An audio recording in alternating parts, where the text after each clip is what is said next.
संजय भाऊ, निवडणुकीची तारखेची घोषणा झाली आहे, पहिली प्रतिक्रिया काय? नाही, गेल्या 3 वर्षापासून प्रत्येक कार्यकर्ता निवडणुकीची वाट पाहत होता, परंतु काही कारणास्तव निवडणुका जवळ तब्बल 3 वर्ष उशिरा या ठिकाणी होत आहे. आणि आताही असं वाटत होतं की इतक्या लवकर आचारसंहिता लागणार नाही, पण अचानकपणे ताबडतोबीने आजच निवडणूक आयोगाने घोषणा केली. त्याच्यामुळे प्रत्येक पक्षाच्या कार्यकर्त्यांमध्ये उत्साह आहे आणि तो वाट पाहतो निवडणूक लढायची. आपण बोगस मतदानासंदर्भात गौप्यस्फोट केला होता, तर निवडणूक आयोगाने त्याच्यात एक शक्कल लढवली आहे. ज्यांचे 2-2, 3-3 ठिकाणी नाव आहे त्याला स्टार राहणार आहे आणि हमीपत्र देणार आहे. ते एकच ठिकाणी मतदान करता येणार आहे. जर माझ्या हातामध्ये 8,000 नावाची डबल आहेत, याचं हे आहे. आणि ही नावं डबल एकेकाची. याचा यादी भाग क्रमांक वेगळा आहे आणि याचे कोणाचा हा 521 नंबर आहे आणि 275 पण याचंच नाव आहे. असे हे 8,000 नावं एकट्याच शहरात दिलीत मी. आता त्यांनी काढावले पाहिजे, नाहीतर ही नावांनी जर 2 ठिकाणी मतदान केलं तर जो जिंकणारा मतदार आहे तो काम करून देखील त्याला पराभव पत्करावा लागतो. आणि म्हणून तुम्ही जी काही आता अंतिम यादी पोस्ट करणार आहे त्या यादीपर्यंत हे सगळे तुम्ही डिलीट मारा. पण त्यांनी असं म्हटलंय की 2 ठिकाणी 3 ठिकाणी नावं आले तर हमीपत्र भरून मतदान करून घेणार. तुम्हाला काय करायचं करा, फक्त त्याला एकाच ठिकाणी मतदान करता आलं पाहिजे. त्याला 2 किंवा 3 ठिकाणी मतदान करता आलं नाही असा बंदोबस्त निवडणूक आयोगाने केला पाहिजे. हमीपत्राचा पर्याय हा योग्य वाटतो तुम्हाला? मला हमीपत्राचा पर्याय योग्य वाटत नाही. तुम्हाला सरळ दिसतंय डबल नाव आहे, एकावर फुली मारून टाका. डिलीट मारायचं, डिलीटचा शिक्का मारा. हो, तुम्ही या दुबार मतदार यादीच्या संदर्भात आरोप केल्यानंतर किंवा विरोधी पक्षातल्या लोकांनी सुद्धा आरोप केल्यानंतर अद्यापही नावं कमी केल्याने मात्र आता निवडणुका लागल्या.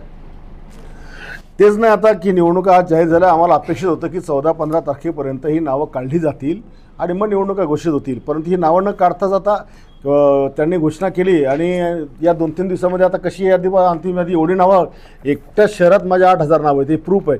आम्ही 6 महिने बसून ही नावं शोधली आणि मग टाईप केली. आता एवढी जर डबल नावं याच्यामध्ये म्हणजे 8,000च्या अगेन्स्टमध्ये 4,000 नावं बोगस एकाच शहरामध्ये. निवडणुका जिंकतं किती मताने माणूस? एकदा आमची सीट फक्त 80 मतांनी पडलेली नगराध्यक्षाची, मागच्या वर्षी हजारांनी पडलेली आहे. याचा फायदा कोणाला होईल, तोटा कोणाला होईल? याचा जास्तीत जास्त फायदा काँग्रेस आणि महाविकास आघाडीलाच होणार आहे 100%. पण महाविकास आघाडीने देखील प्रेस घेऊन हे बोगस मतदानाची वाच्यता ते त्यांचं राजकीय उत्तर आहे. पण फॅक्ट भी माझ्या हातात आहे. जे मतदाराचे नाव आहेत हा काँग्रेसचा परंपरागत मतदार आहे. एवढं आरोप करून एवढी मागणी करूनही निवडणूक आयोग ऐकत नाही, जुमानत नाही तुमच्या या मागणीला. त्याला काय करणार आहे आता? त्याला काय फासाला थोडी लटकायचे अधिकार आहे आम्हाला? निवडणुकाची घोषणा झाली आहे पण अद्यापर्यंत महायुती होणार किंवा नाही ही शाश्वती नाही आहे. काय बघा, युत्या होण्याकरता आम्ही सकारात्मक आहोत. नाही झाली तर आम्ही तशी आमची पूर्ण तयारी झालेली आहे. आम्हाला असं वाटतं की श्रद्धेय अटलजी वाजपेयी आणि हिंदू सम्राट वंदनीय बाळासाहेब ठाकरे यांनी ही शिवसेनेची हिंदुत्वाच्या मुद्द्यावर केलेली युती आहे. ती युती टिकवण्याचं काम आदरणीय अडवाणीजी आणि प्रमोद महाजननी केलेलं आहे आणि ती युती भविष्यात टिकावी असं आम्हाला वाटतं. तुम्ही भाजपला चिखली मागताय, बुलढाणा सोडताय असं म्हणताय. हो, आता त्या दबावतंत्राचा प्रयोग आहे का? दबावतंत्र नाही, उदाहरण आहे माझं. दबावतंत्र कशाला आहे? असं आहे की मी इथे आमदार आहे, मी भाजपचे कार्यकर्ते सांभाळले, पण चिखलीमध्ये आमच्या कार्यकर्त्यांना कोणी सांभाळलं नाही. किमान तिथे नगराध्यक्ष आमचा झाला तर तो नगराध्यक्ष काही कार्यकर्त्याला बळ तर देईल तिकडे. इकडे मी तर सांभाळतो सगळ्यांना. तिथं रुलिंगचा नगराध्यक्ष आहे, विजयराज शिंदे नाकारताय त्यांना. तिथं रुलिंगचा नगराध्यक्ष भाजपचा आहे, कसं काय देणार आहे असं विजयराज शिंदे म्हणताय भाजपचे अध्यक्ष. इथं कुठं तुमचा रुलिंगचा नगराध्यक्ष होता? इथे वंचितचा होता.